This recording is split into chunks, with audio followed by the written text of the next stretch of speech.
What will you like today? Another Cloud 2 classic? I'll stick with the usual. Maybe take a little bit off the sides.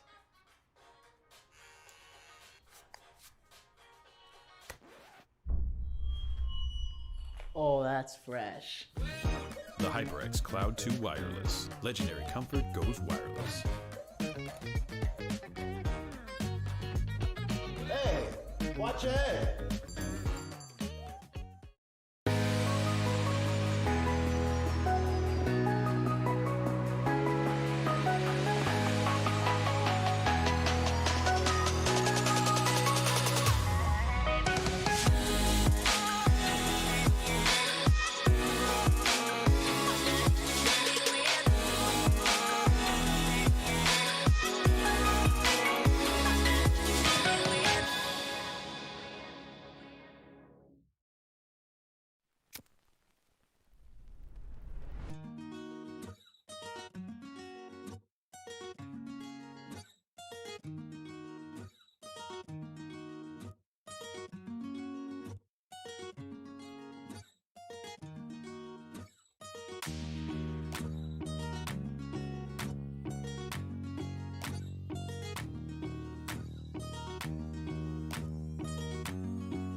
Welcome back, everybody, to NECC. Today is week 7 of Rainbow6 Siege. Had a long break between the last game and this one, but now you've got a whole new set of games, whole new set of players, and a whole new set of casters. My name's Infernos, joined here by my good friend Fellow. His name is also Fellow. He's also my fellow friend. But how you doing today? I'm doing amazing. I'm honestly so excited to be casting with you. It's been a while, but it's a warm welcoming back now. It's going to be an exciting best of 3, and the 2 teams for this evening going to be Lakeland versus Central Methodist Division 1. So they're the better team, and they've won a fair amount of their games in the Champions Division, and we almost had everyone readied up. One player did end up leaving, so we're going to have to wait a little while longer, but it's worth such a long wait because these are going to be some exciting matchups. We're going to Coastline first and foremost, one of the most aggressive maps in the competitive pool, followed up by Clubhouse, everyone's good old-fashioned favorite map, and then a pretty good decider map as well. It's going to be Villa, so I think we're in for a wild ride here, Scott. Yeah, 2 strange kind of map decisions, right? I mean, neither of us really see Coastline that often. It's just not a well-picked one. And then Villa's kind of a weaker link map as well. So interesting to see that one come through. Of course, a few things to note for this week is, of course, if I am correct here, Rooney and Tachanka are allowed in play. Flores is not, and while the map pool has changed for official competitive play, it won't change for us until next week. So next week, Chalet will be in play instead of Theme Park. So we'll have to, brush up on some, Chalet strategies. It is my favorite map. I just don't know the callouts all that well, but have to brush up on that one. I'm sure the players themselves as well will have to brush up on that one. And speaking of brushing up, I think Lakeland has some brushing off to do before getting into this match. They're 5 losses so far coming into this one, and they had a bye week in week 1. They need a win here, and they're going to try to find one off of Central Methodist, who is 4-2 coming to this point here in week 7. They've done a fairly good job here. Had a couple close games. Their Southern Methodist game was pretty close, just a 3-round differential across all 3 maps. So interesting to see them struggle all the way through. I mean, they even lost to UC San Diego, and they tied in round differential, and they lost 2-1. So it's interesting to see that, Central Methodist, who had the pleasure of casting in week 1, they've been able to hold their own so far in this division, in Champions Division. So it could be interesting what going forward. Have you casted for either of these teams here yet? I believe I have for the second Central Methodist team. I don't recall the first one, though. I could be wrong, of course. I am wrong almost all the time. You're very well aware of that. But still, one of the 2 Central Methodist teams I have commentated for. And overall, I like the way they play. Central Methodist, too, they may not be one of the best teams, but they do have some really interesting strategies, so it is always nice to digest how they like to play. But we finally have the last player joining up, so we're not going to have to stall for that much longer. We're going to get into the matchup on Coastline in just a few seconds. And what do you think the bans are going to be like on such an assertive map like Coastline? I see your big brain over there in the background. Big brain. And now there's a couple things you need to know. Every map at R6 is typically defender-sided. It's really just play strategically, reinforce walls, really hold out with a lot of anchor operators. Not the thing with Coastline. It's really frag-heavy. It's really just playing with fraggers and doing your best to frag out when the time comes. We're going to have to see if either side is capable of that, but I mean, your go-to bans you'll see Ash bans, you'll see Jackal bans, you'll see frag-centric operators get banned out because people don't want to face those. I mean, even Amaras will get banned because of their ability to get into the action quite swiftly, but first ban to come through will be a Blackbeard, and I think this one's pretty interesting because you can have them repel on the outside window of the east and the south towards the penthouse, and of course the one over inside of Billiards. So that may be the only reason that ban's coming through, CMU obviously not wanting to have to deal with that. And then the go-to ban of Thatcher, I think that one's kind of a waste for this map, considering you're not really bringing hard breach because there's not very many walls to worry about. You could have went for something a little more simplistic, perhaps an Ace or a Habana to deny that quad wall being opened up from above near the skylight. There's also some other bans like a Jackal, for example, making it a little bit easier to go on this roam game. And another cool thing about Coastline, it's a super condensed map. It's only 2 floors, so the roam game is so prominent, but also so dicey. It can turn almost instantaneously on either side, and it could just be a devastating round depending on how well the roam clear comes out or how well it can be shut down by Central Methodist. But the final 2 bans, it's going to be a Pulse and a Mira.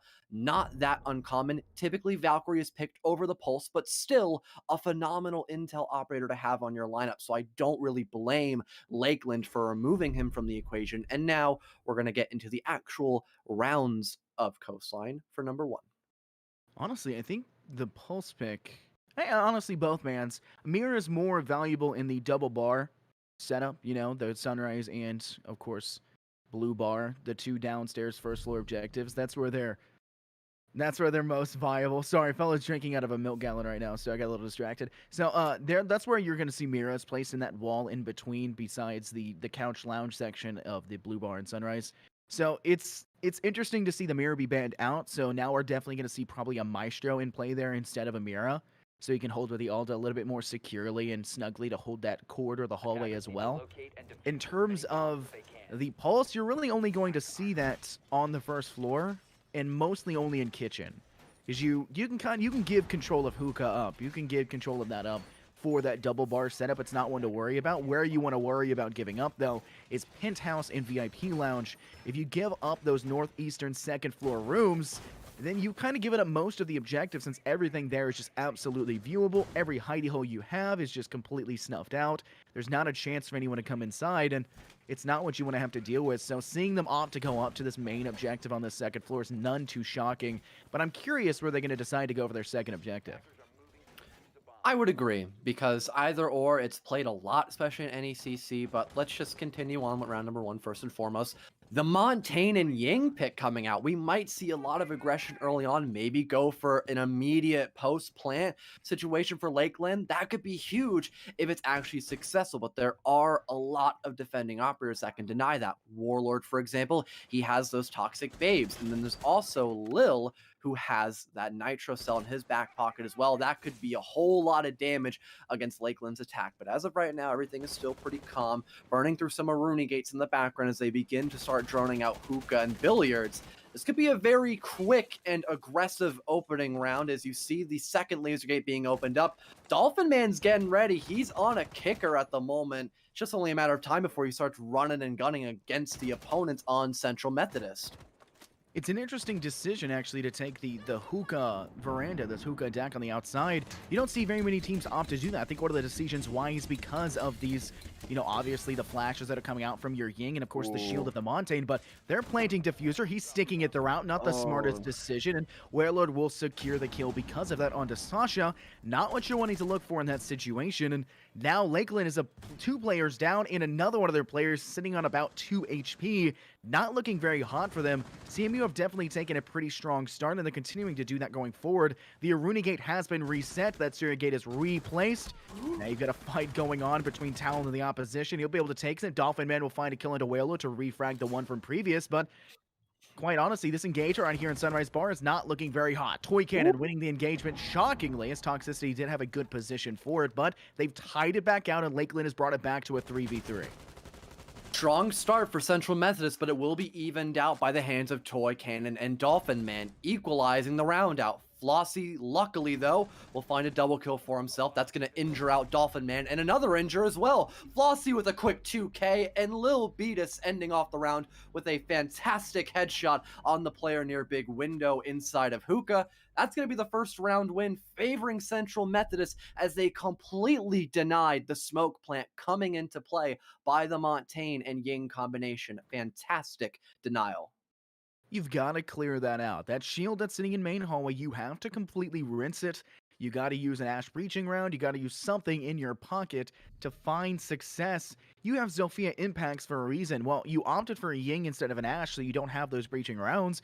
You do still have people that can clear that. You can put an X-Kairos Paladin from Habana. Where are you using those anyways? You're not really hard breaching any surface. The main reason you're probably bringing that is its range destructive utility.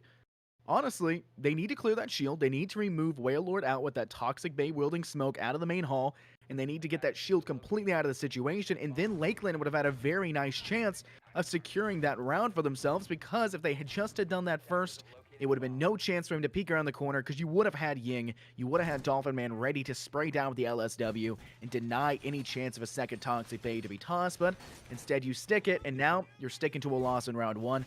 Now we're going to go down to the first floor, the kitchen sites. This is the one I was talking about previously. You need to take control of both the first and second floor, and we do have 3 nitro cells in pocket, only missing 1 because you had Pulse get banned out.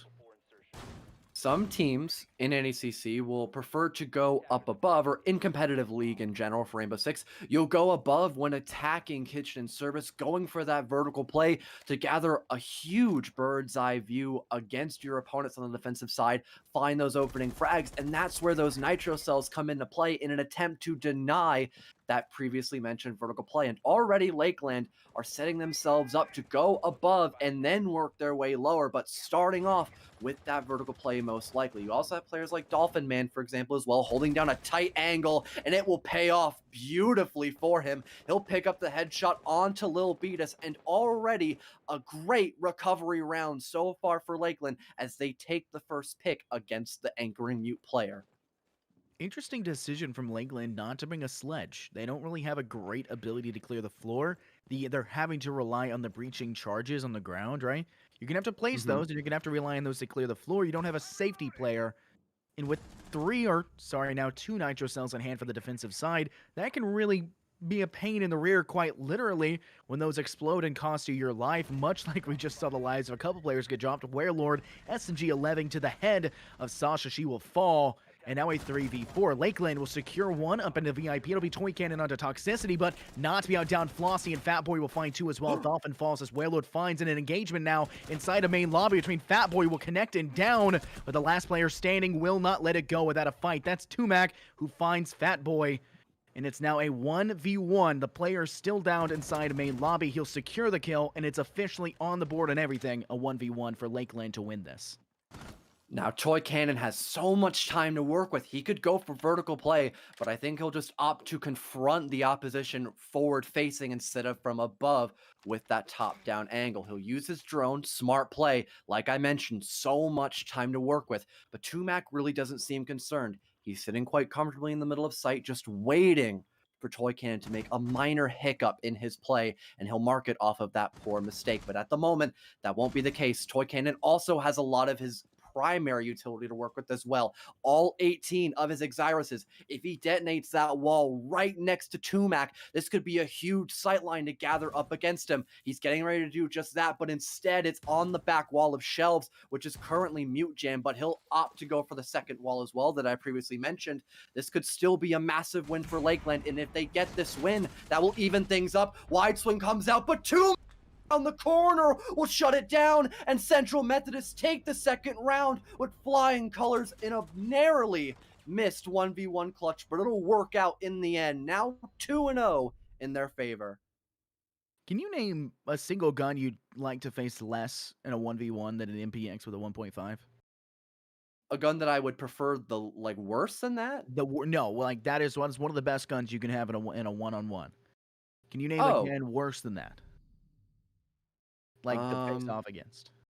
I mean, the K1A is really good to go up against, or did you say worse? I still. I mean, like what is more fearful? What brings more fear to your eyes when you're? Yeah, the K1A for sure. The Alda, my God, that gun is devastating in any confrontation, let alone a 1v1 when he's focusing purely on you. But those are just a few to name off. I could ramble on and on and on about gun statistics, but that is not what you guys came here for. You guys came here to listen to Infernosis, so maybe I'll have him digest this round a little bit more, as we're actually heading to Penthouse in theater, just like he predicted not too long ago. This is an awful objective. I'm going to be really honest with you here. This is the worst objective on the map. This is as some people would call it, the tertiary of tertiary objectives.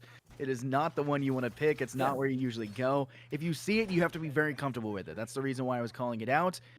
Collegiate level play, you're going to have people that want to do the same thing. They want to practice it, what they're comfortable with, and that's totally fine. They need to be able to do that, and they have to manage it in their own. And I think CMU is definitely a team that can do it, which is why I was saying this would be a great position for them, because it's not where you're pretty much used to. And when they banned out that Blackbeard, like we had talked about at the beginning, this is why. They wanted this objective first. They wanted this as their tertiary objective because they feel safe now to hold that outside window. They don't need to bring a castle as a sole player to do that. Now they've got Surya Gates as another way to deny it. It will open up sight lines, but it does still close off the ability to step inside, which is exactly what CMU wants. They want you to be slow. They want you to digest the situation and then play from there. And quite frankly, we'll have to see it'll pan out for him. Immediately a player down. Dolphin Man, who steps inside of Hookah, will now be felled. not out just yet, but if you lose that thermite pretty early on, which you just did from Flossie's Pokeball, it's going to be a little bit devastating. A second falls as Toxicity connects to Fat Boy Santi.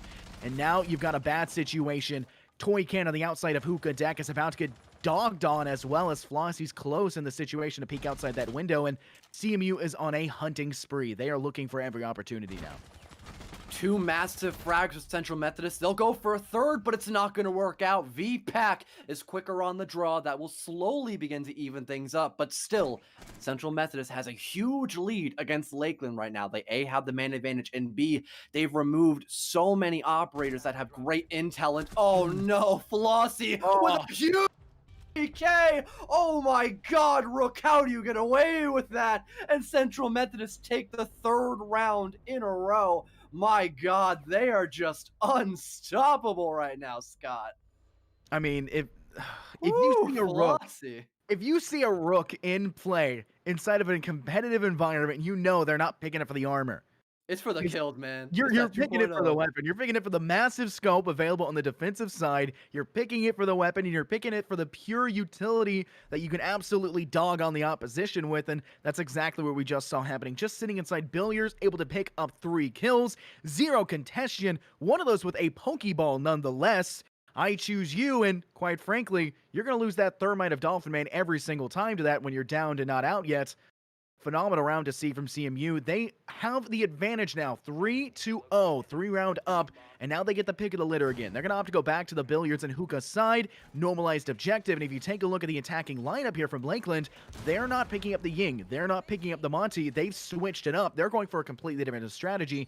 They're not going to go for that unbridled aggression on that Hookah deck, or at least from the operator lineup, I don't think they are. I think they'll probably play a little bit more strategically, maybe spawn on the east side, come in swiftly from east to west and try to pincer in on the opposition from that north cool vibe staircase and, of course, that southern side hall.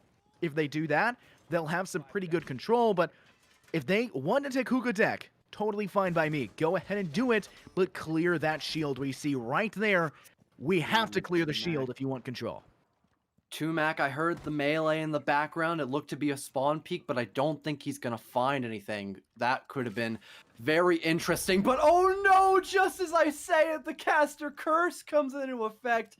Tumac, he is not letting his foot off of that gas pedal. He starts out round number 4 just swinging against the ropes beside Lakeland.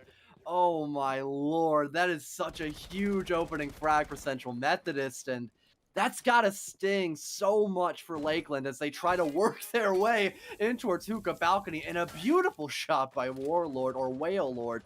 Sorry, but it's only going to connect a singular bullet onto Dolphin Man. But still, Central Methodist, again, proving that they're just starting out strong and ending off even stronger. It's just, I don't know what to say, Scott. They are just outperforming so much right now. Oh, Tumong not to be outdone again. Didn't like the fact that Flossie found 3 in the round previously. Will continue to try and do that now. And already with 2 to his name, taking command of the situation with the commando in hand. Phenomenal showmanship so far. Still one player trying to come up that Hookah deck on that stairwell. I am questioning the decision from Lakeland to take that Hookah still. They don't need to take Hookah. They need to push in elsewhere. Honestly, they could even push in from the inside of the skylight and have a better job to go through. But no, Tumok finally finishing off the triple kill, securing the kill onto Dolphin Man. And you're now got a 2v5, and it's just the 2 players of Epoch. And of course, Toy Cannon as the last 2 standing for the Lakeland side. And just from the looks of it, CMU's hunting again. Tumok, 5 kills to their name. Needs to get 3 more to catch up to Flossie. And right now, with a gun as domineering or as commanding as the Commando, I definitely think they have a chance. Oh no, V-Bach into the backside of the head. And Flossie will make the lead even farther, finding V-Bach. CMU with another round win. Lakeland needs to find an answer. I don't think a team kill is part of the answer for that. Oh man. Don't worry, not ahead anymore. I fixed my minor delay. I just could see it coming a mile away. Oh, that's not what you want to have happen. Central Methodist just making this the most defender-sided coastline I've seen in such a long time. It's unbelievable right now how well Central Methodist is playing. It's attacker-sided. This is, we were mentioning this earlier. That coastline is such a wild card map because of how attacker favored it normally is. This is the exact opposite of what we were mentioning. This is completely unprecedented, Scott, because not a single round has been won so far on the attacking side. Lakeland just seems all out of luck and almost all out of hope in almost all perspectives right now. I mean, fellow, how many terrorist hunts do you think they put Flossie through before this game started? How many terrorist hunt matches did they go through to warm up this exceptionally well? And how trusting is CMU to say, okay, Flossie, you got this. Take it. It's yours. Play Rook. Swing. I don't care. We don't care at all. It's not going to be anywhere close. The only close run we've seen was on this objective here. And it was that 1v1 at the end between the Warden and, of course, the opposition, which was the Habana of Toy Cannon. It went in favor of the MPX. It went in favor of that side, and now we don't see the MPX in hand. Valkyrie's not in play, and obviously we also don't have the Warden in play, so we're not going to see that weapon. But we are still going to see CMU hunting. There's a term used for things like that. You got your hunting dogs and your hounds. CMU is definitely hounding out the opposition, sniffing every single location they're coming from, spawn peeking, going for the aggressive stances. CMU are domineering right now, and Lakeland desperately need to find an answer for it. To answer your question, Scott, probably 2 T-Hunts. He just seems like a natural-born killer. I really don't think he hit the ropes or the trenches of Terrorist Hunt probably that much, to be honest with you.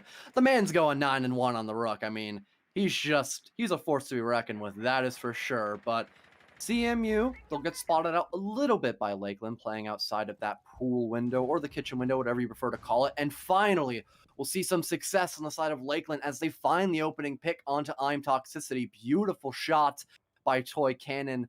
And luckily, he won't get his head ripped clean off by his own teammate on this occasion. So far, Lakeland is looking to have a great start. But oh no, Tumac runs right out of kitchen window and shuts me up quicker than he shuts down Dolphin Man with the 417. And there goes your equalizer pick favoring CMU. But a refrag eventually comes out on the side of Lakeland, bringing their man advantage back by a singular kill. So close. CMU, I don't think they're too fearful here, especially with how Flossie's playing right now, coming up, bruising his way over through billiards.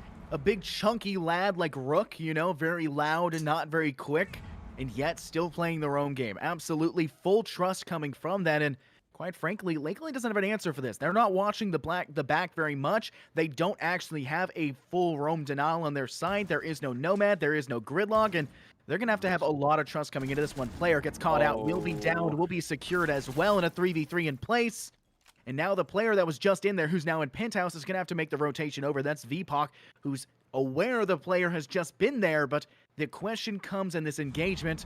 They're going to be a firefight not ensuing as VPOC will actually rotate away. And interesting decision. There's not much time left, 38 seconds on the clock, and Lakeland are down another player as Flossie will secure the double. Flossie always one step ahead of his opponents right now. He's looking for a third on the round. He's peeking around this corner. It'll work out for him almost completely, but it will be a trade as Sasha will also hit their own shots against the roaming Rook player. And now it's a 1v2 all up to VPOC, and he'll get annihilated by Whale Lord, roaming with the smoke near jungle. What a better position by the smoke player, and that's going to be another round win favoring Central Methodist as we go 5-0 heading into round number 6. Scott, do you think we'll see match point so quickly into this first matchup on Coastline?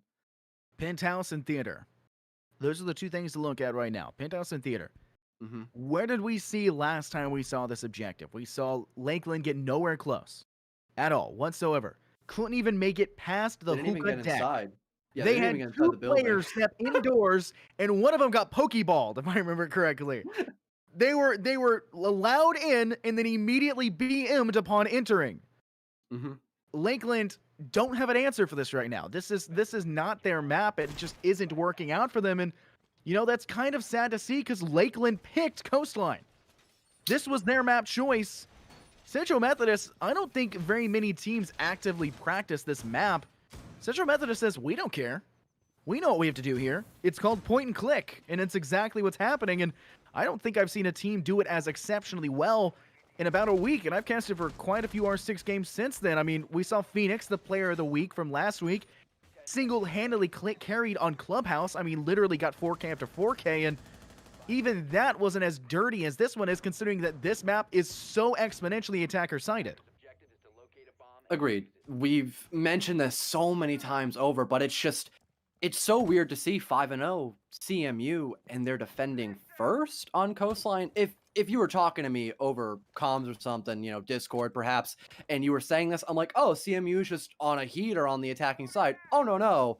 They're defending every objective room flawlessly other than blue and pink bar, but that's because they haven't gone there yet. They're opting to go into Penthouse and Theater, and Flossie, adding more to his KDR, will shut down Toy Cannon almost immediately. There goes your only chance of hard destruction in the map, but thankfully, Dolphin Man, he won't be on the receiving end of that MP5. He'll get the refrag on a Flossie almost immediately, and now there's a little bit of a chance that Lakeland can obtain their first round win if they keep these trades coming into effect as successfully as we just saw.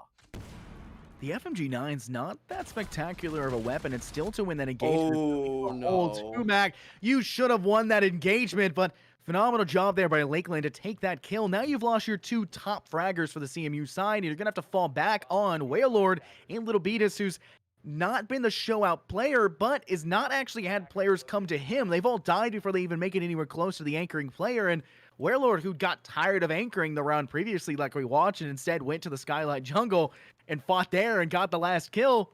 We know that they can play this. We know that they can anchor because they're comfortable enough anchoring. They'll step off of anchoring. So it's an interesting decision. You are a player down. They do have a little bit of information. That bathroom hatch does look like they're going to want to step towards. But Little Beatus inside of Theater is looking for an opportunity as well. These walls that have not been reinforced are going to be a sightline not just for CMU to take some pretty big crossfires, but also for Lakeland to fall and succumb to and be able to fire through as well, because as we know, attacking-sided weapons have longer range and more damage statistically speaking. This is a double-edged sword, Scott, with those opened up sight lines, because either player can just wide swing around and find an opening kill. Doesn't matter either side, but Dolphin Man finding a second for themselves onto the round. He eliminates I'm Toxicity from the equation. Now with 2-on-4, it's not all over for Central Methodist, but Lakeland's presence is so strong on the 6th round. They might have what it takes to end the flawless winning streak for the defensive squad. Soft destruction coming out. That'll break the barbed wire, make it a little bit easier for Lakeland to walk into sight. There's only one player denying this push, and that's currently Lil Beatus behind the bomb chassis. Dolphin Man getting lit from behind, most likely by a Whale Lord. And in the background, you can hear those candelas. Lil Beatus, beautiful angle, shuts down Pack. The plant coming down, though, on the opposite site. But there's no coverage. A huge pick for Lil Beatus, but he has no clue about the plant. It'll be a 2-on-2, but the post plant is now in effect. This could still be a massive win for Lakeland. They just have to stall for about 30 more seconds. Time is now on the side of CMU. They have control of the objective. Little Beatus on it, and now Dolphin Man downed. Nothing they can do about it. Lakeland will, in fact, be 6-0'd on their attacking half. Whalelord putting a smile on the wall, apparently finishing it up with the 2 eyes at the last second there. But on top of that, I want to point out, pulling out the Super Shorty. Trying to get it done with the Super Shorty rushing down that main hall. Interesting decision, and quite a spectacular one to see him attempt to do it. The Nook, I think, was the right play despite it eventually falling. It really came down to the fact that Lakeland finally made it inside, finally put up a battle, but could not clear the secondary sites, and you also didn't look to the room you hadn't cleared yet. Why did we see VPOC take a look over into the opposing side? Why did we see them walk over and try to go back in the bathroom? Why do we see them make that rotation around when you haven't cleared Theater, and you know for a fact a player's sitting in there because you just lost a teammate outside Theater door not 10 seconds prior? Interesting decisions, maybe a lack of team coordination, maybe comms being a little bit too loud, but you have to be able to relay that information coherently enough that both sides or everyone on your team can act off of it, and we are going to have a bit of a pause, possibly even a rehost because the player is gone, and it is the time period here. This is the prep phase, so a rehost is totally applicable. It's just whether or not Lakeland actually wants it.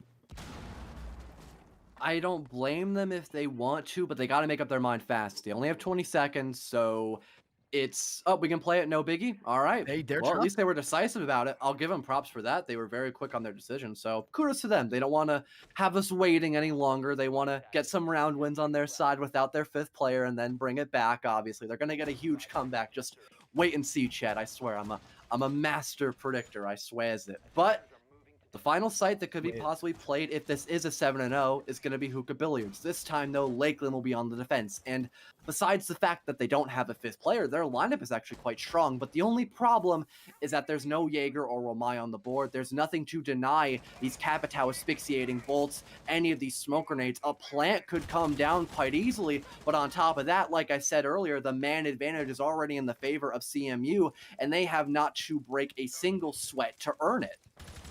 Yeah, devastating to behold, and quite frankly, you don't have a smoke on your side of Lakeland. You don't have a great way to deny any entry into there, and it's not looking hot, but I'll tell you what is looking hot, the floor of Hookah Lounge right now. You're going to have Toxicity, who quickly and swiftly drops inside. That's an arm. That's an player arm. right there does see the rear end of Santi, who will fall, and now it's a 3v5, a two-man advantage, and you've got control of Hookah.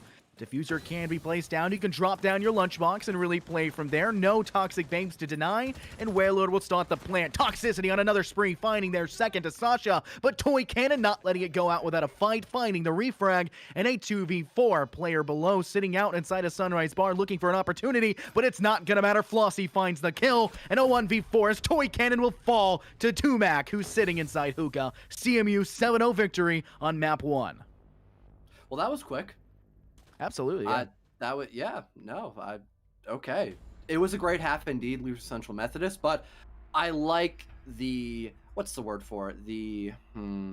I can't think of it, it's on the tip of my tongue, but the amount of respect and nobility that the attacking side had, that Lakeland had, my apologies for forgetting your name for just a quick second, just taking the L quite nicely.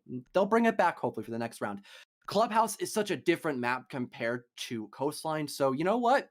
I think there's still a fighting chance for Lakeland, but we are going to have to wait at least a little while. We'll go into a short break, and then we will all return for map number 2, where we will have that proven to us, or the exact opposite might happen. Who really knows? We'll have to wait and find out, but any other words you want to say before we head out, Scott?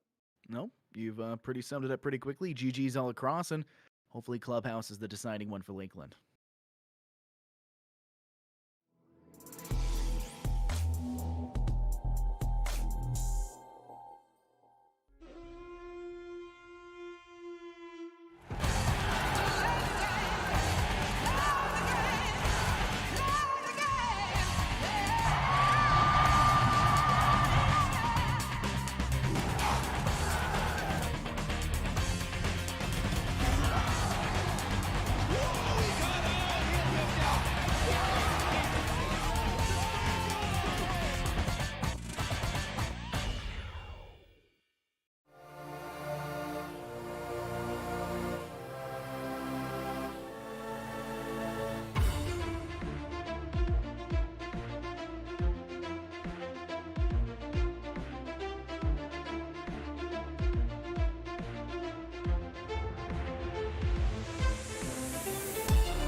What will you like today? Another Cloud 2 classic? I'll stick with the usual. Maybe take a little bit off the sides.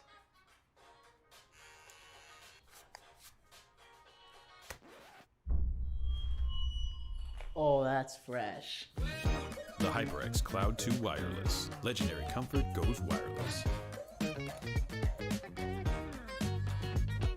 Hey, watch your head.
Welcome back, everybody, to the NECC. We've got another spectacular map coming straight at you. My name's Infernosis, joined here by my good friend Fellow.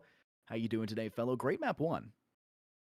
Very clear as to who was the winner in that situation. 7-0 for Central Methodist. They really they outplayed Lakeland in every situation. They were fragging quite heavily, especially Flossie. He had well over double digits, and let's see if they can have that same success on Clubhouse. A very different map, but they're going to be on the lesser part of here, as they now are on attack compared to defense, which on Clubhouse you probably wouldn't want to be starting off on because it's much more defensive favorited. But regardless, what do you think the bans are going to be like so far?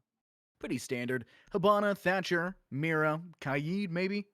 I mean, it's not going to be too different. You're going to want one hard breacher gone, right? It's more than likely going to be Hibana. You can do Thermite, you can do Ace, you can do Maverick, but it's going to be a hard breacher. If it's not, I'd be shocked seeing you just kind of throwing something in there, just kind of messing around. Last time I had the pleasure of casting this map was for the University of Buffalo Esports' game against, I can't remember, it was a 7-0 victory, and they took it. It was the match that really guaranteed me the decision to give Phoenix the player of the week, because they dropped, I think, 3 or 4 4Ks alone on the defensive half to guarantee the 7-0. Caster's Curse, I mean, they really don't like Blackbeard. Apparently, even though, fun fact, he was nerfed this upcoming season, his shield now only 20 HP compared to the 50 or 55 that it was about a month or so ago. But 1 second, had a cough there a little bit. My apologies. But Kaid, that will be banned, which is relatively common. You see it most of the time, especially when Maverick is on the board, because it's so difficult for him to look for those Electro Claws. And most of the time, you can position them in spots where Maverick can't even get the wall opened up. So it does make some sense. And another great intel operator down for the count. That's going to be Valkyrie on this occasion, instead of the Pulse that we saw last game. But other than the Blackbeard ban, this doesn't look all that uncommon for a Clubhouse matchup. Yeah, I think Mira's pretty hit or miss now. For Clubhouse, at least. For Clubhouse. Is really Mira's only super useful on the basement. Not very much viability elsewhere. So, not too shocking to see Mira not be banned out. A lot of teams will just refuse to play against her for that same reason, because she's just so annoying on the hardest objective to take. But no, we're going to see enough to go through, and I'm already liking what I'm seeing here, because when we're going to the basement, the number one thing you have to think about is that hatch and kitchen, and that outside tunnel hatch, the wall, the reinforced wall that's inside dirt. We're probably going to see Ace relegated to clear out the initial wall of the tunnel, and then we're going to see Maverick probably clear out the kitchen hatch, as well as maybe clearing someone else. You may see Ace rotate back through and clear out the kitchen. To help clear out kitchen hatch, you may see them rotate over to bar hatch. You could see some variability for that above Memorial. Overall, though, CMU have a very solid lineup for this, and because we did see the ban phase come through like that, we don't have Kaid here, which means you don't have to worry about a hard breach denial for those hatches, which just makes your hard breach lineup that CMU brought out even more strong. Because of that, Maverick or Ace can comfortably get that hatch opened up, or the Moto one as well, or both, whatever you decide. I'm not your father, CMU. You do whatever you ever so please to you beautiful people. But like I said, it's gonna make the jobs of the hard destructors so much more straightforward that it shouldn't be a problem with them to gain a lot of map control early on.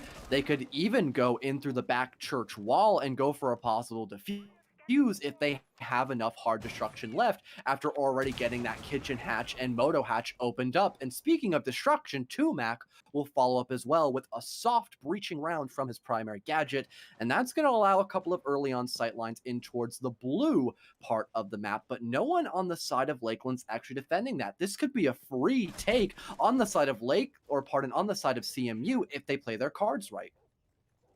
Interesting decision to take control of Garage. It's really, you're only going to see them trying to drop inside a sewer as that initial kind of cursory position, but interesting decision for them to go for it. Word will already find a kill onto Toxicity, and now Tumac is trying their hardest to try and secure a refrag when applicable, but phenomenal job by Word to not get greedy, not go for another, to play safe, to lie back in the problem, and it's going to be interesting and hard for them to go forward with it. They really want to clear this out. You can see the two players still going for this exit frag, and they finally will secure it. But take a look, fellow, at the clock right here. 1 minute and 20 seconds has been bought off of one player, and they got a frag before getting taken out.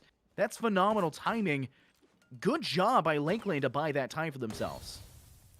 That was such a great stall, and now Central Methodist does not have a lot of time to work with. Frag grenade will be tossed out. That's a mighty blow against Toy Cannon, now brought down to about half health, and those Selmas being activated on the back blue wall. Toy Cannon is in a really tough predicament, and Whale Lord will mark it off of that. Now going for the defuse in the middle of sight. No one's denying it at the moment. C4 comes out by Dolphinman. It will completely miss, however, and now Central Methodist have the advantage, even though Dolphin Man has found an opening frag. Flossie, though, will shut it down almost immediately. A clap back, if you would wish to, and now we're in a 2, make it 1v3 as Flossie finds a double kill for himself on the Maverick pick. It's all up to Sasha by themselves, stuck in the middle of church, and they only have about 20 more seconds to work with, give or take. It's a 7-second defuse around the corner. Whips that Alda will finish off one, but Little Beatus immediately refrags, and Central Methodist somehow, some way, will recover from such a huge loss on that beginning game of round number 1. If I see 3 rounds back-to-back go in favor of CMU, that's going to be the big pivotal moment for me to go, hey, CMU's on their own level right now. They're feeling it. Not only do they pick the least favorite side on both maps, they're playing the least favorite sides on both maps, but they're exceptionally showing off on those sides despite it being least favored. And that's something that is going to be a big problem for them. 2 rounds now across the entire both maps. 2 attacking rounds for CMU. They've won both. They win 3 more. That really just guarantees to me CMU has it. I think that Lakeland will have to find an answer for it on their defensive side. If they can't find an answer for CMU, they're going to struggle even more when they get to their attacking side. And Lakeland struggled a lot on their attacking side previously. It is a completely different game between Clubhouse and Coastline. One of them is just running around and really playing like it's a casual match, just swinging every angle and, holding left click and W. This one's different. You have to have some strategy. You have to have some coherency coming throughout it. And when we talk about strategy for this objective here, Eastern Subroof is the big one to name. The subroofs that come on the east and, of course, on the west, which is actually labeled the Southern Subroof, you have to maintain full control of that. And the best way to do that is to Maverick trick the eastern one and take control of the southern to get a sightline into the westernmost half of CCTV. And, of course, to breach inside of construction and have a good crossfire into both rooms and be able to step inside to get a quick and easy plant off of this eastern suburb, which is where Flossie's heading to right now. If both the Platinum Wall, which Flossy is walking over to right now, and the construction wall in towards Cash gets opened up, it will be so difficult for Lakeland to actually defend this second floor objective room. Also, might I add, you can also attack from rafters, clear out that one player, and that could also be a gigantic pick for yourselves. But oh my god, Tumac is on a tear for round number 2 as he picks up a double kill to start things off strong, almost sealing the deal for Central Methodist. Sasha, though, will get the refrag on to the aggressive Ash player. A wallbang almost comes out by the Maverick player of Flossie onto Word inside of rafters, but only going to find one singular shot. It's still a 4-on-3 favoring Central Methodist, but they have not gained any actual map control just yet because they're still lurking outside near that Platinum Wall and right outside of Garage Doorway. What a play by Tumac to actually just rush in red stairs and take full control. Now you're in a bad situation if you're Lakeland. Not only are you a player down, but 2 of your players are now trapped completely inside of Garage, and you castle barricaded yourself in. You've got no way out. You're quite physically trapped. If you tear that down, it's a massive audio cue for Toxicity to turn around and find yet another kill after they have just secured the kill into Sasha. And now it's your 2 players who've been trapped in Garage. 1 player will be down. Flossie will be down off the shots from Word to connect, and now they're trying to secure another. Little Beat is finding it instead. Will get the shot through the wall. Toy Cannon falling, and a 1v4 is in play. Flossie more than likely will not be down and will be finished off by Word, but this castle barricade, Word's going to sit inside pocket. Not too sure what they're able to do here. Whale Lord could listen to the audio cue, does hear it now, and turns to find the kill. AK-12 in hand will find the headshot, and Word will be relegated to yet another death in another round. Another phenomenal attacking round for Central Methodist. They are just They're just winning all the time right now. They are just on a 9-round winning streak currently, if you add up Coastline as well. Even on the attacking side of Clubhouse, this is also unheard of. They're getting so much player advantages so quickly, and then they just convert it into map control. They went for a default or somewhat default plant. They planted inside of CCTV room, and in a 2-on-4, there wasn't much that Lakeland could really do. They were just trapped in the middle of Garage and Raptors area. I mean, they basically just sunk their own ship, and now they're down in a 2-round deficit when they're on the better side of Clubhouse right now. They'll return to Church and Arsenal, but they have so many mistakes to refine and revise over. I don't know if they're going to be able to redeem themselves from such a huge deficit, Scott. They're definitely going to try. We do see the Rook being brought out here. Maybe this is the answer they need. I mean, it worked for CMU. Of course, that was in the hands of True. Flossie. So it could be the difference. You know, Flossie, who's apparently got good dental care enough to name themselves out for it. Or of course, Dolphin Man. Which one is going to be better in the process? And honestly, I think Lakeland, like you said, they have a lot they need to change, a lot to answer for. And I'm not sure they necessarily have it up into their arsenal. I don't think they're capable of denying it just yet. It was semi-close when it came to here. They need to keep their players engaged in a way that's safe, and I think the castle barricade could be a way to do that, but they have to be placed well enough to actually secure and have something going for them. What I want to know is how well exactly Word can be on this roam. Flossie gonna get into an early gun engagement. Shots will be traded amongst one another, and somehow Flossie loses it, but a trade immediately pursues as 2Mac just wide swings around the corner and shuts down Dolphin Man. Now he has full control of the main stairwell. He just has to find those shots in the player near Moto drop, and that could allow him to just walk his way right into sight. Another frag comes out favoring Lakeland this time against I'm Toxicity. That will bring the man advantage back in the favor of Lakeland. But Scott, we've seen this or almost exact same situation happen once before. This is still a very winnable round for Central Methodist. Lakeland cannot get too over the top just yet, because there's still 2 minutes where anything can really happen here, and I predicted it right on the mark as Whale Lord equalizes out, finishing off Word on the retreat back to site. That is not what I want to point out, though, because it did happen at the very beginning, that Dolphin Man v Flossie battle won by Dolphin Man, so they did find a little bit of an answer to Flossie, and it happened to come from the Rook, who was imitating Flossie. So interesting decision. That battle does go in favor of Lakeland, but so far, it's tied right back up. CMU on that refrag. They do also get the refrag to Word, who had just taken out the player of I'm Toxicity as well, and a 3v3 is officially engaged. Seems to be a push coming centrally from the utility room to this generator side, and they want to secure something in this direction, but the players situated now inside Memo is going to be pushed now by 2Mac, who needs to find and secure this kill if they want safety. You talked about it earlier. The Alda is the gun you do not want to face off against. A knife peek that could potentially come through.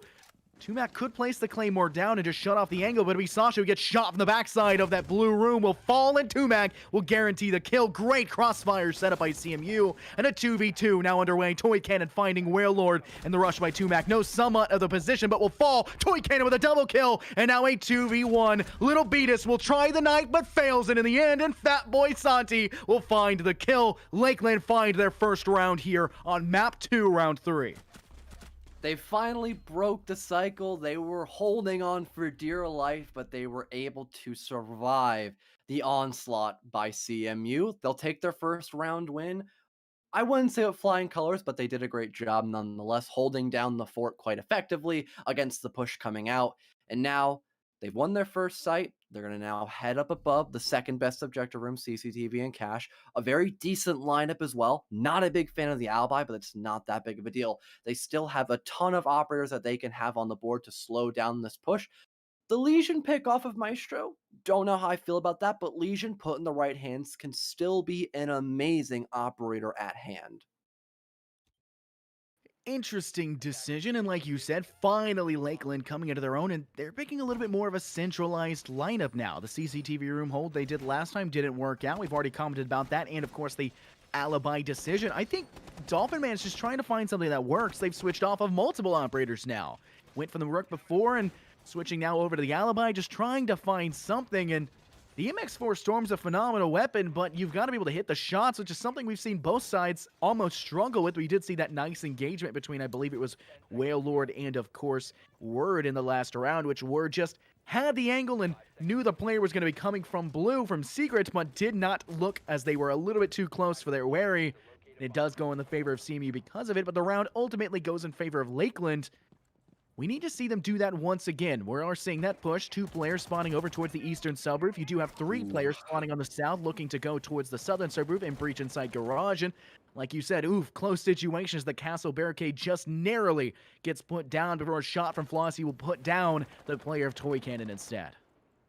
Oh, Flossie's getting ready for a nasty angle in through the garage wall. He's so patient because he wants this to work out. If they already find this opening frag, this could be huge, and beautiful crosshair placement and recoil control by Flossie. There goes Sasha, and all of your active utility on the Legion that I was mentioning a moment ago is now just a thought bubble in the back of Lakeland's heads, as they're already down the man advantage and are expecting just a bulldoze coming in from CMU and towards garage. The active pings come out by the alibi tracker. It's just a wide swing on the Word. Tumac just completely catches him off guard, and now we're in a 5-on-3 favoring Central Methodist as they begin to just blitz their way into sight, and there isn't really much that Lakeland can do right now. They're already down 2 separate players, soon to be a third as Fat Boy gets eliminated by Tumac, a double kill for the Ash player. This could already be a comeback round win for the attacking squad.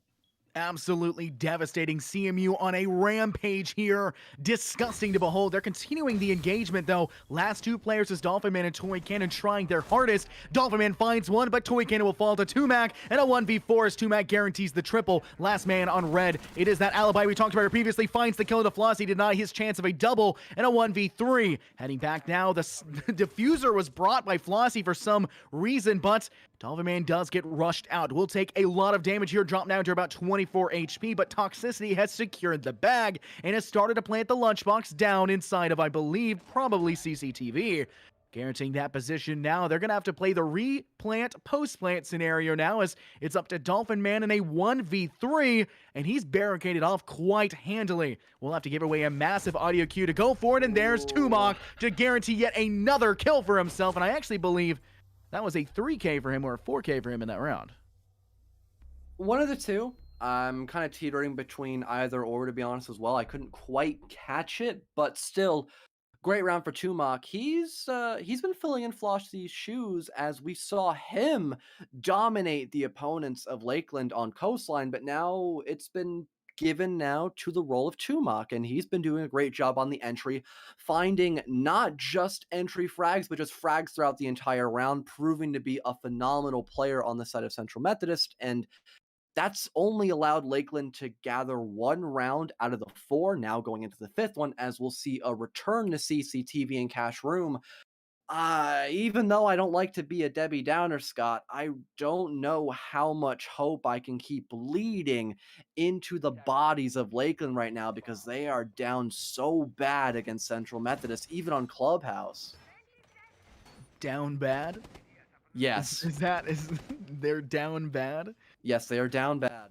They're down bad. They're all of R6 Twitter in a nutshell. They're down bad. It's not looking hot for them Honestly, at this moment. True. And same, yeah. I feel that.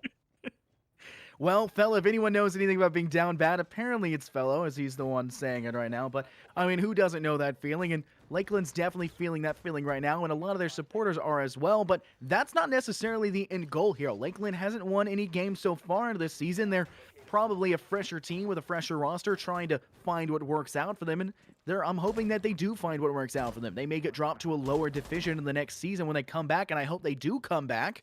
And maybe they'll have a lot more success in there. That's why we have division-based systems, so you want queued or matches people that are way beyond your skill level. We have a place for everybody. And speaking of places, this southern subroof is going to be cleared and swiftly taken over. Breaching round comes through to clear out the castle barricade. A very nice fire charge thrown by the Capitao Flossie to clear out a little bit of the information. And that red hallway push will be pushed away some more. Tumac finding the kill inside of construction to Toy Cannon. And a 4v5 now. CMU once again a player advantage on the CCTV room and cash room objective. Tumac again on the entry. He'll find one. Whale Lord following suit. A 5-on-3 yet again. It's a sense of deja vu. Even more so now as Flossie picks up one for his own. Now in a 5-on-2. World almost gets a refrag, but Lil Beatus claps back almost instantaneously. Oh my god, what a shot by him. And now it's an OV4 as Flossie cuts me off mid-sentence and Central Methodist just walk into sight and win almost all of their gunfights. One player away from a flawless round, and now it's 4-1 favoring them even on the attacking side. Well, you said it best. I mean, you said it's looking like last round, looking like a repeat, and that's exactly what we saw. Once again, Dolphin Man, last man standing. Literally, this time instead opting for the Jaeger instead of the Alibi. It didn't actually work out as well as it did previously. They only got that one frag, the consolation pick, I would say, in that situation, and now they're going to have to try again. They've gotten one round for themselves, so this will not be a complete shutout in either side, but they need to find one more before the half switch. I think that's going to be the easiest one for them. Attacking on Clubhouse is not easy. It's a very difficult map to get a full strategy for. If the defense is competent and has a great way to deny and knows perfection of strategies, then it's even more difficult. And I think CMU is a team that has a very coherent strategy for defense. We saw them do it on round 1 and round 2 of Coastline the map before, and then they stopped because they just said we can just kill them, and that's exactly what they did. But we know that they have strategies. We know that they have the laid out forethought of those strategies, and Lakeland is going to struggle against that. I would be shocked if Lakeland make a close round attempt on their attacking side. They need to win out another round here so it's not a complete devastating loss. And I don't know personally if they can do it other than Bar and Stock, which we don't talk about here or anywhere on R6. Don't mention that site's name anymore. Don't.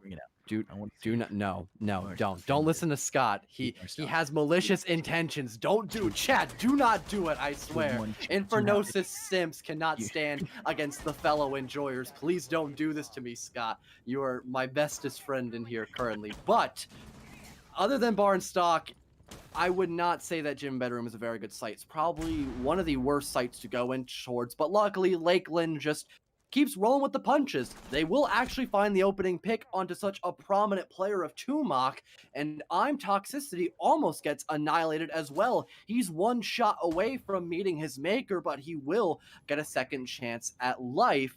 And let's hope that he can still remain in the fight for a little while longer to help get this hard destruction into effect, because right now, Central Methodist only has a tiny vault hole in. That could be a free kill for anyone on the side of Lakeland, if not for the fact that Flossie is just in the middle of sight almost. He's 1 foot away from walking right on in. It'll work out perfectly for him. And there's not really that much of a rotation hole except for all the way on the worst part of the wall. A plant could come down if I'm Toxicity manages to rotate around.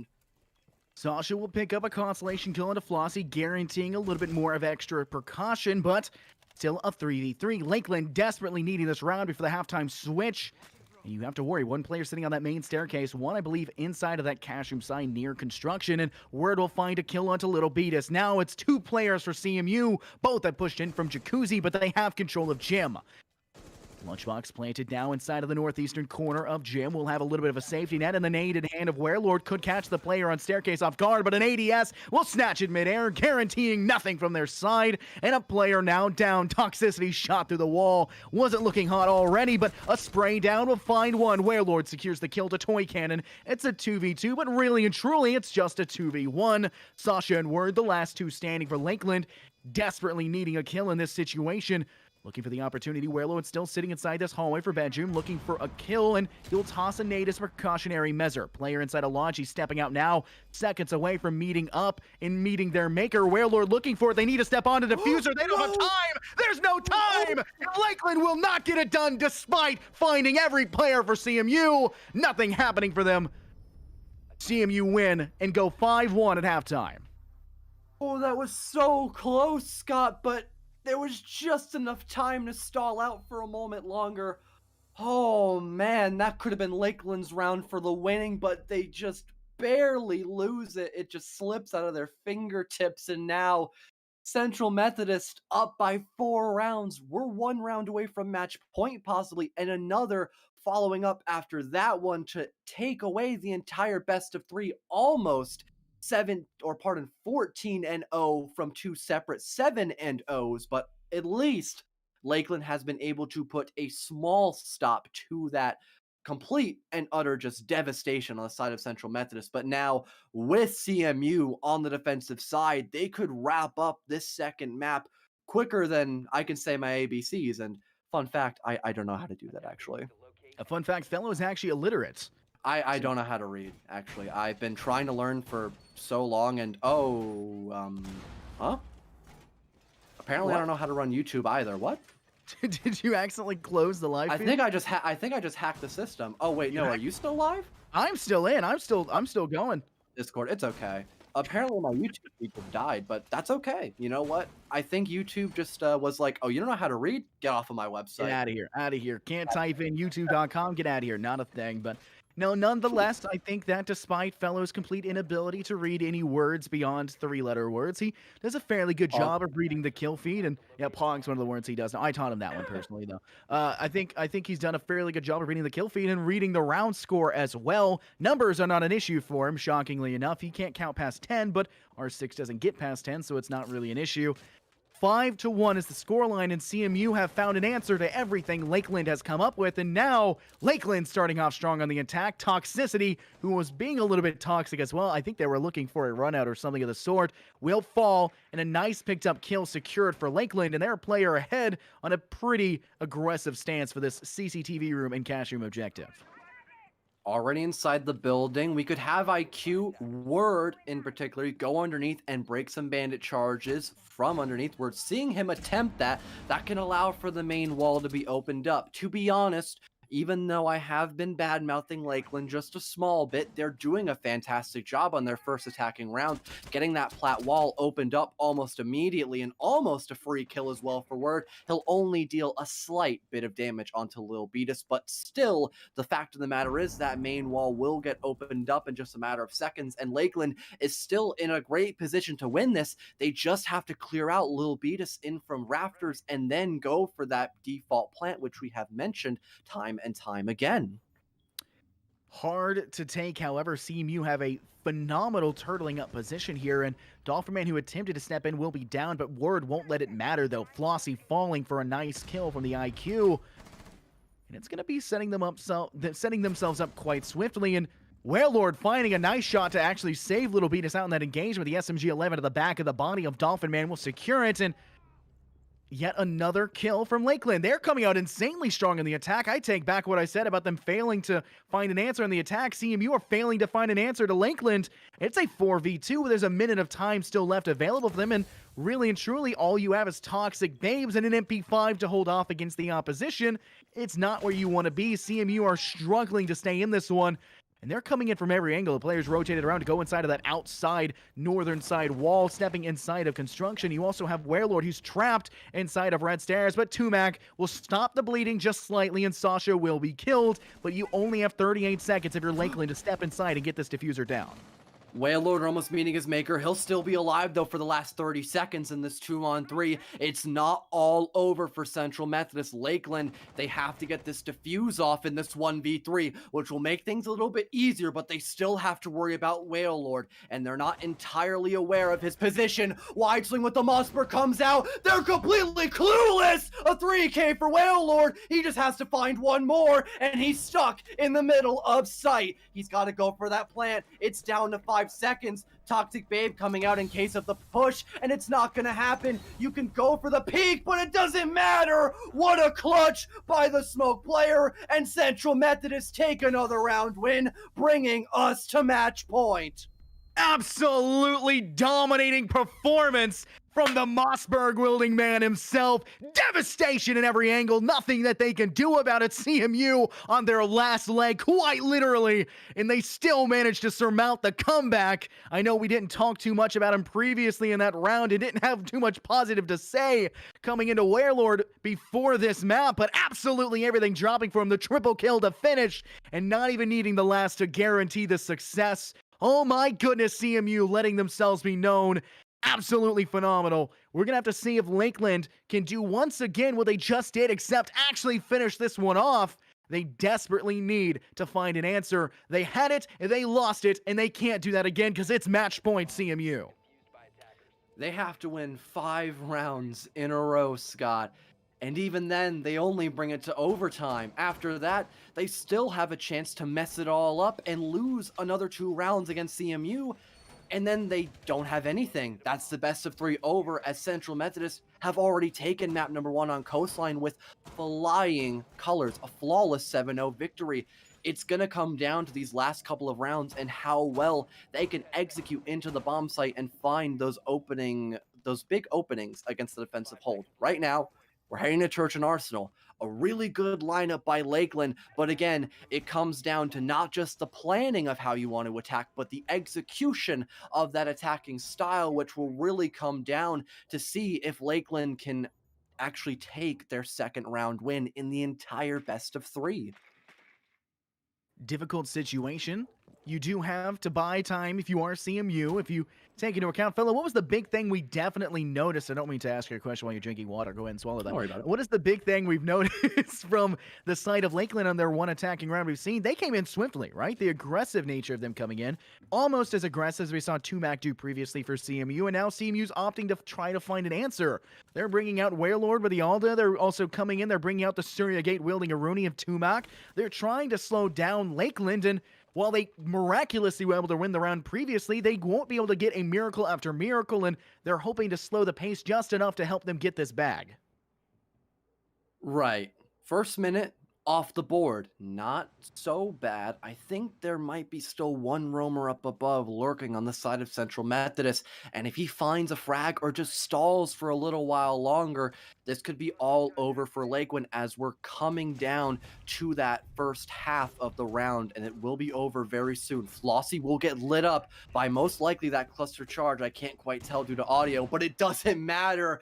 A fantastic shot by Flossie, proving that he still has a little bit of gas left in the tank. He'll pick up the opening frag onto the Ying player. That's a huge pick as well, might I add. It's down to a minute 20, Scott, and there's still no death on the side of Central Methodist, and Flossie with a double kill, almost a 3K, but it's going to be the player up above of I'm Toxicity on the Vigil, and this might just be how Lakeland meets their demise in this 2. Make it 1v5 as from above again. I'm Toxicity rains down a hail of bullets. It's just up to word now in a 1v5. 50 seconds on the clock. We'll find one. A consolation kill so far. Flossie will fall, not allowed to pick up another, but still the 1v4 in play. Toxicity still holding strong inside of Logi, has a sightline down into Kitchen, and Word doesn't have the kit nor the arsenal to fully guarantee themselves any victory. Finding another miraculous kill onto Toxicity, now sitting at 1 or 2 HP. A slight sneeze in their direction and they'll fall, and they don't have a way to clear the Surya Gate. They'll need to throw out a drone if they have it in pocket. If they don't, well, Bob's your uncle. This round cannot be won. Word is completely trapped on the opposite side, and Tumac was not anticipating it to be this unilaterally effective, and it's not looking hot for Lakeland once again. CMU on a banger of a matchup. Looks like they're going to take this one 7-1. Word just looking for a last kill. Still can't step in through hatch either. And Word, I'm sorry, you're going to have to take the dip. There's nothing you can do. Just take the L, and there it is. CMU find it in round 8, finally tosses it through. They did actually have it available. What? And we are unfortunately going to see Lakeland lose that one as well, 7-1, and that's going to be a 14-1 total score matchup in these first 2 maps.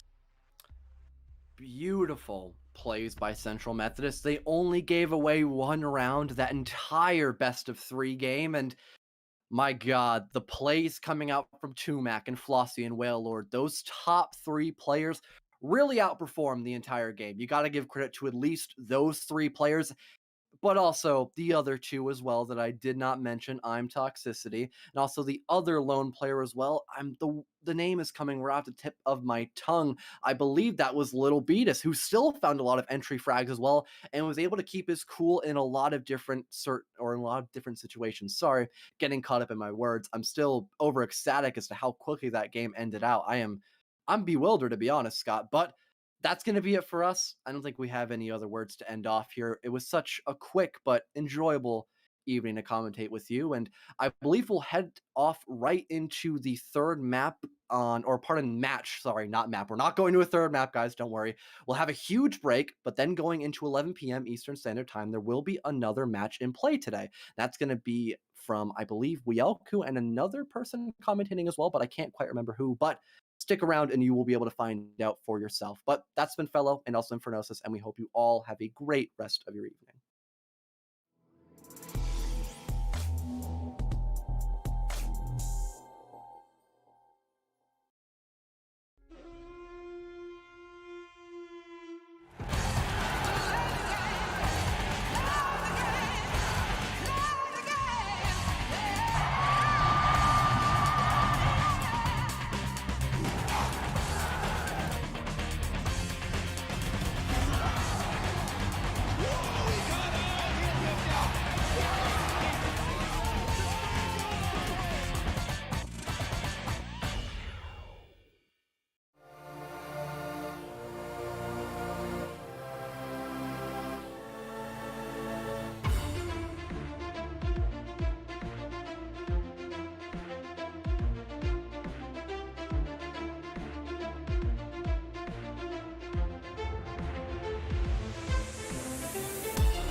What will you like today?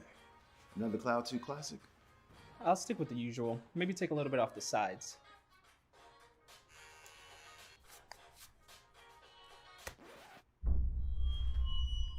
Oh, that's fresh. The HyperX Cloud 2 Wireless. Legendary comfort goes wireless. Hey, watch your head.